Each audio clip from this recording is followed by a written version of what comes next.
Monseigneur Samuel Cléda a sollicité ce point de presse dans le but de mettre au point un certain nombre d'informations qui ont circulé ces derniers temps. Et cette déclaration s'inscrit aussi en droite ligne des autres communications qu'il a déjà eu à donner depuis la survenue de la pandémie de la COVID-19.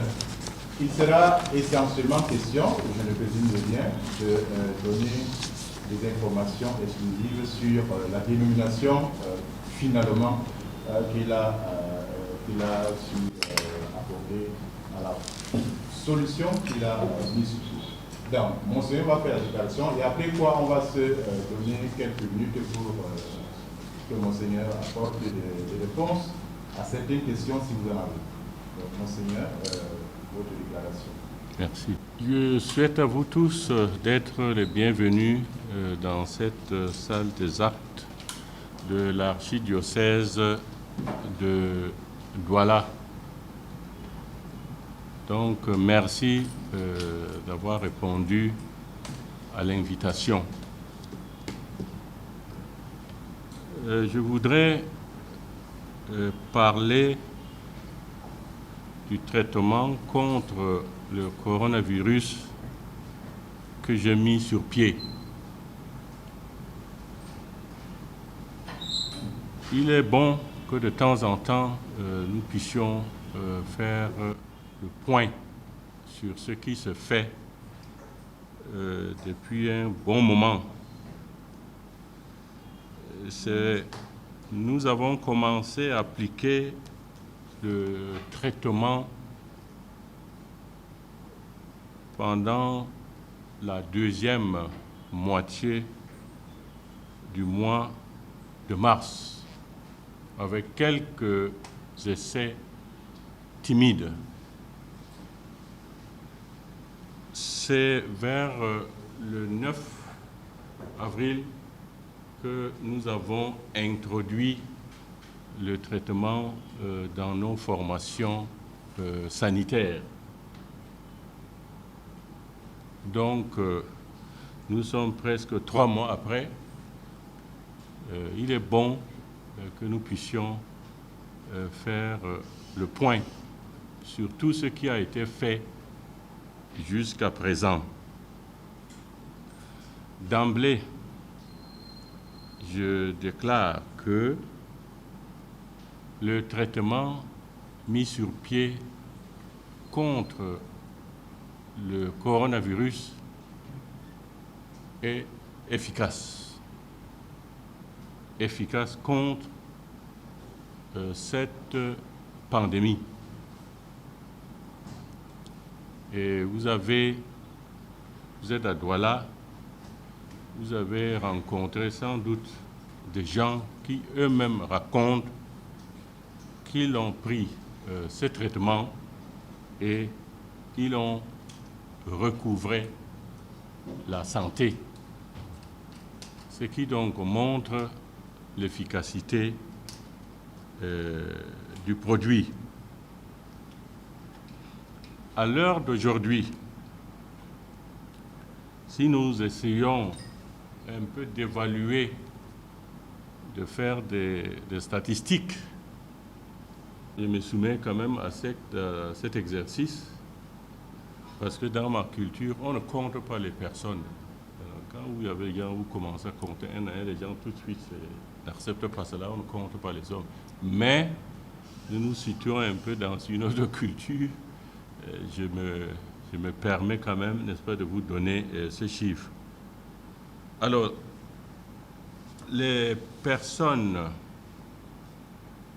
ayant suivi le traitement et qui sont guéries à l'heure où nous sommes sont au moins 3000. Sont au moins 3000. Et vous avez les statistiques à la coordination de la santé. Si vous rencontrez des gens qui ont été, qui sont guéris, c'est eux-mêmes qui vont parler. Nous, je ne peux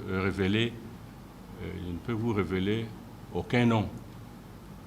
Et ici, c'est le secret médical, c'est la vie privée des gens. Donc, aujourd'hui, nous sommes à ces chiffres-là. Et ce qui est merveilleux, c'est que tous ceux qui ont reçu ces traitements, qui l'ont suivi normalement, parmi ces 3000-là, on n'enregistre aucun décès. Ceux qui ont suivi normalement le traitement, parmi ceux-là, parmi ces gens, on n'enregistre aucun décès. Vous pouvez, n'est-ce pas, vous-même faire l'enquête. Alors, beaucoup de gens ont présenté sur la toile, dans le net, le produit que j'ai mis sur pied. Cela a été toujours dénoncé parce que, pour la simple raison que je n'ai encore rien fait, je n'ai présenté le produit à personne. Le produit a été présenté une fois, je crois, par la télévision Vision 4 à Bonabéry. Oui. Je crois que c'était tout à fait normal. Ils visitaient, les journalistes m'avaient apporté, comme vous le savez, une contribution pour aider, pour m'accompagner dans ce travail. Alors c'est moi-même qui les avais conduits à Bonabéry et on a présenté le produit. Mais tel que ça s'est présenté. Et pourquoi? Parce que nous, au départ, ce qui nous intéressait, ce n'était pas, n'est-ce pas, de présenter un produit avec des étiquettes. Non, ce n'est pas cela qui nous intéressait. Ce qui nous intéressait, et ce qui nous intéresse encore, c'est de mettre à la disposition des personnes atteintes du coronavirus, n'est-ce pas, un traitement. Ce n'est pas l'aspect extérieur qui soigne, ça, soyons-en sûrs. Ça, ça devient vraiment purement, je dirais, commercial. Mais, vous savez, nous sommes dans une société, nous sommes quelquefois obligés de nous soumettre aux lois que la société vous impose. Voilà pourquoi donc j'ai trouvé normal de présenter, n'est-ce pas, ces produits avec un nom, je vous le présente. Il n'y a pas de miracle là-dessus. Voilà donc les deux produits mis sur pied. C'est ce qu'on prend depuis que nous avons commencé le traitement. Il n'y a aucun changement. Aucun. Mais tout simplement, nous avons essayé, n'est-ce pas, de donner un emballage au produit comme il convient. Tout simplement. Le produit est toujours le même produit. Alors, essayons de voir ici, ce produit porte le nom de Elixir Covid. Et vous avez le mode d'emploi, on dit aussi posologie, et nous a plu de mentionner les propriétés. Voilà. Et vous avez un arbre de la savane. Le nom de cet arbre, c'est Trichilia emetica, un arbre de la savane qui pousse depuis l'extrême nord jusqu'au niveau de Meganga à peu près, mais une plante très utilisée dans la pharmacopée traditionnelle. Le deuxième produit, nous l'avons voulu illustrer qui porte d'abord le nom de Atsac Covid.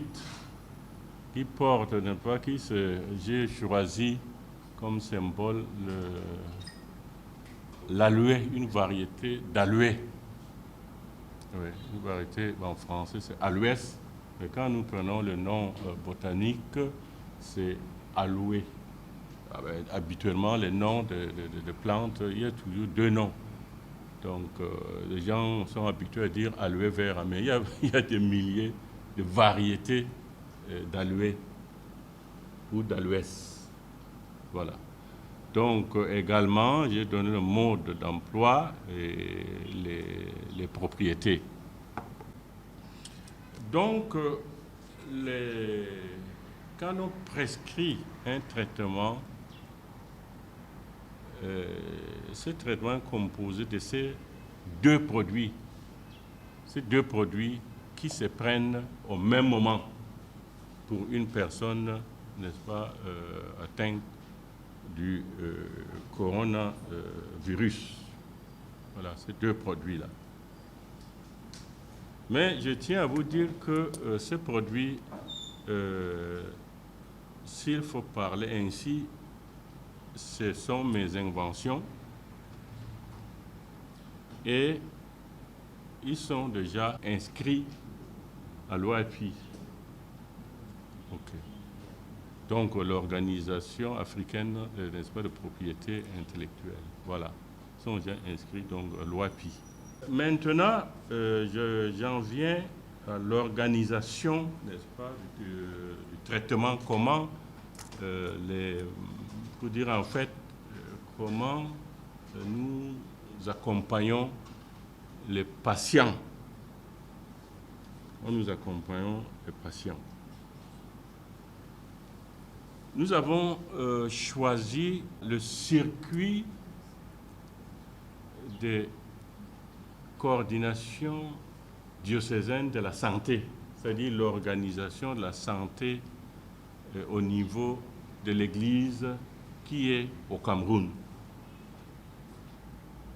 Alors, ici, à Douala, tout est coordonné par le docteur Kameni, donc le coordonnateur de l'archidiocèse, coordonnateur de la santé de l'archidiocèse de Douala. Et nous avons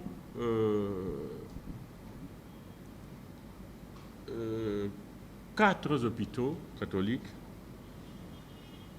où les produits sont disponibles sur le site. Il y a d'abord l'hôpital Notre-Dame de Lopom, l'hôpital Saint-Albert-le-Grand de Bonabéry, l'hôpital des Sœurs Servantes de Marie de Nilon, l'hôpital Padre Pio. Voilà. Il y a d'autres hôpitaux aussi qui ont demandé de recevoir le produit, et des hôpitaux privés. Et nous avons répondu à leur appel. Ce qui fait que donc, en regardant les coordinations de la santé des autres diocèses, nous avons la coordination de Berthois, dans la province ecclésiastique de Berthois. Nous avons Bamenda, dans la province ecclésiastique de Bamenda. Nous avons le diocèse de Bafoussam, l'archidiocèse de Yaoundé, le diocèse de Boya, l'archidiocèse de Garoua, où les produits sont déposés. Donc les deux produits, comme je venais de le dire. Pour les hôpitaux publics, il faut être clair, nous n'avons pas, les produits ne sont pas déposés là-bas. Sans doute, j'arrive, n'est-ce pas, en réfléchissant, je me dis que les hôpitaux publics n'ont pas reçu l'autorisation, n'est-ce pas, de leur hiérarchie d'appliquer ces produits. Mais nous sommes sûrs que dans beaucoup de formations, que ce soit de Douala ou ailleurs, les patients prennent notre produit, des produits, n'est-ce pas, de traitement leur est appliqué. Et donc, pour dire que les patients donc, sont soignés un peu partout dans les hôpitaux, même donc publics. Je n'oublie pas, il y a certaines sociétés qui se sont rapprochées de nous et nous avons signé une sorte de contrat avec eux pour que, n'est-ce pas, ils puissent recevoir les produits. Et c'est ce qui se fait actuellement. Mais je regrette une chose parce qu'il y a certains médecins, surtout dans les hôpitaux publics, refusent que le traitement soit appliqué à leurs patients. Ah, ils ont pleinement le droit, mais c'est pourquoi je me tourne vers le gouvernement, vers notre État, vers nos autorités, pour que quelque chose, n'est-ce pas, ce problème soit résolu. Il n'est pas normal qu'aujourd'hui, des personnes meurent encore de coronavirus. Ce n'est pas normal. Ce n'est pas normal. Et ça, je le tiens encore. Une personne atteinte de coronavirus reçoit notre traitement. Elle est hors de danger de mort. Ça, je puis l'affirmer et vous pouvez vérifier. Donc, ce que nous recherchons, c'est que tout le monde soit pris en charge, que personne ne meure dans notre pays de coronavirus, que toutes les personnes infectées soient prises en charge. Et c'est de cette manière-là que nous pouvons vaincre la pandémie. Sa situation est difficile. Il revient à tout un chacun de nous, n'est-ce pas, d'être acteur pour combattre cette pandémie qui a, je dirais, changé les habitudes, n'est-ce pas, du monde entier. Alors souvent, les gens me demandent, mais pourquoi vous laissez votre travail de pasteur pour vous occuper de la médecine, de soigner les gens? Mais j'accepte cela parce que quand ils posent la question, ils ignorent ce que signifie évangéliser. Parce que annoncer l'évangile, c'est vaincre l'ennemi de la personne humaine. Voilà l'évangile. Ce que le Christ a fait quand il a commencé, n'est-ce pas, en Galilée, à annoncer l'évangile, la bonne nouvelle, que le royaume s'est approché de nous les hommes. Qu'est-ce qu'il a fait? Il fallait manifester, il a choisi de manifester les signes de la présence de ce royaume. Ces signes, c'est les guérisons qu'il opérait. Il chassait les esprits mauvais, donc vaincre l'ennemi de l'homme. Donc, aider une personne à recouvrer la santé, vaincre ce qui, n'est-ce pas, blesse la dignité de l'homme, c'est cela l'évangile, c'est cela signifie annoncer l'évangile. Et c'est cela que nous poursuivons. Pour terminer, je dirais que jusqu'à présent aussi, ce qui étonne même un peu aussi les gens, c'est que le produit se donne gratuitement. Quand j'ai commencé à soigner les gens, je n'ai demandé de l'argent à personne. Personne. Mais j'ai de l'argent en tant que pasteur, en tant qu'évêque. Je dois, c'est un devoir, je dois aider les pauvres. Et lorsque les gens, d'ailleurs beaucoup de chrétiens de Douala, me donnent de l'argent, ils disent, Monseigneur, prenez l'argent pour les pauvres. Et j'avais cet argent, je partageais chaque jour. Je n'avais ce qui me restait. J'ai commencé à préparer les produits avec cet argent. Oui, avec cet argent. Ce qui fait qu'après, j'ai reçu des subsides, de l'aide pour continuer le travail. Et c'est l'occasion d'ailleurs pour moi de dire, d'exprimer ma sincère reconnaissance à toutes les personnes qui m'ont apporté leur contribution pour ce travail que nous continuons, n'est-ce pas, à poursuivre, et le produit et le traitement, tant qu'il y aura la crise sanitaire, le produit sera toujours gratuit pour tout le monde. Encore une fois, merci d'être venu. Merci. La journée a été suffisamment claire. Je ne sais pas s'il y a des interrogations, mais il va se faire le plaisir de répondre à quelques-unes s'il y en a. Oui, Sylvain.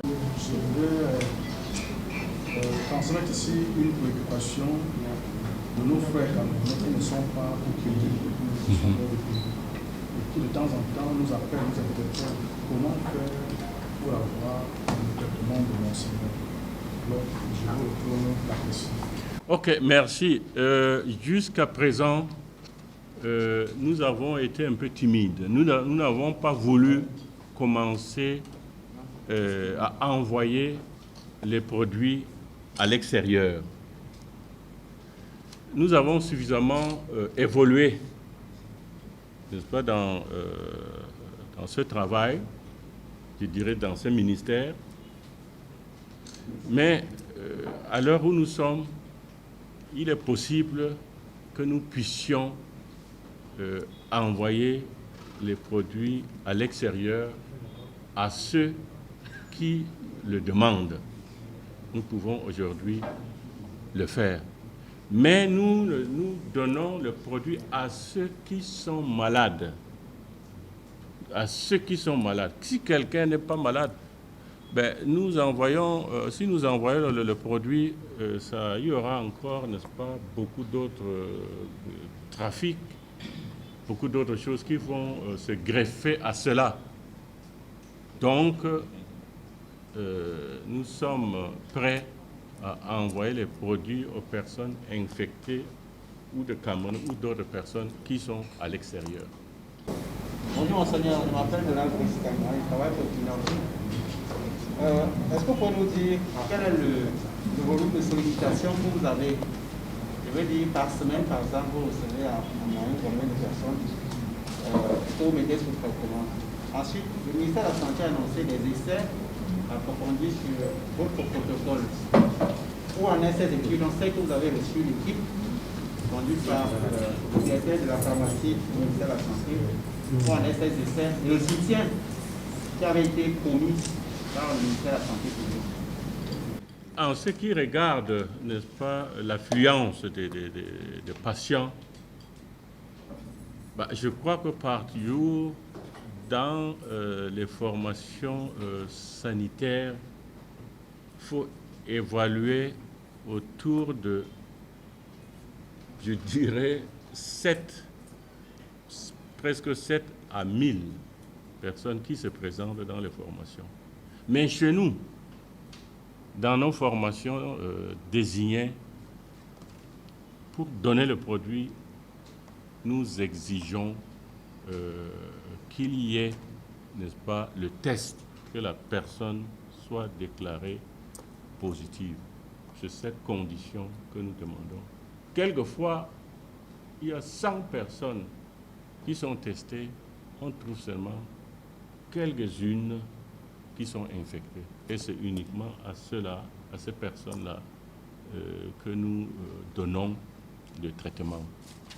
Mais en ce qui regarde le ministère de la Santé, nous sommes en relation. Le ministère suit tout ce que nous faisons. Nous leur avons présenté les échantillons et nous attendons leur réaction. Et aussi, j'ai été reçu au nom du chef de l'État par, n'est-ce pas, le Premier ministre aussi, dont le gouvernement suit attentivement ce que je fais et m'accorde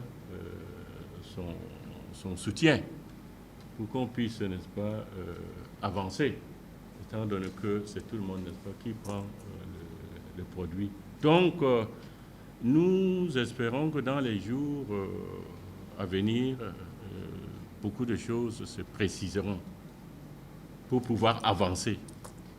Voilà.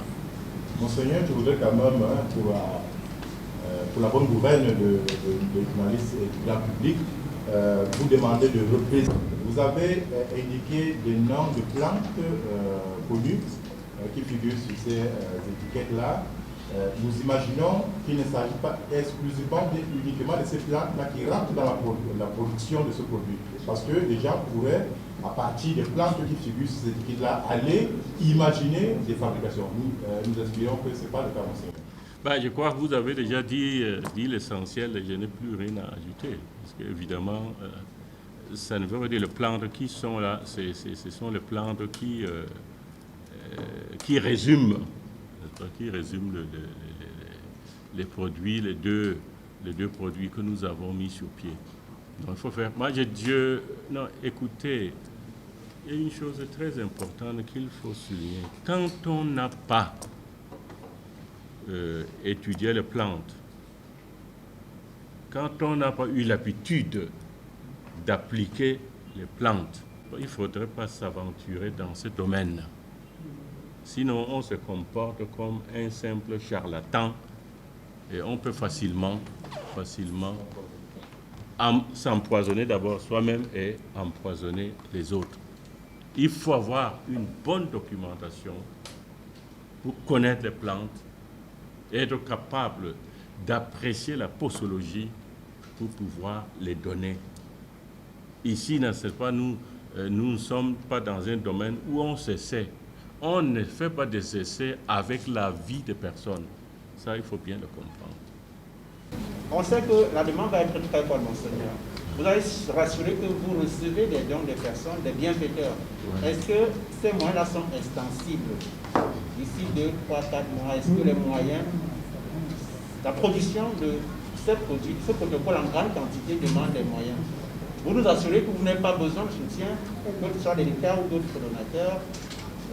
Parce que lorsque vous parlez des moyens, on a l'impression qu'il n'y a pas de problème de moyens.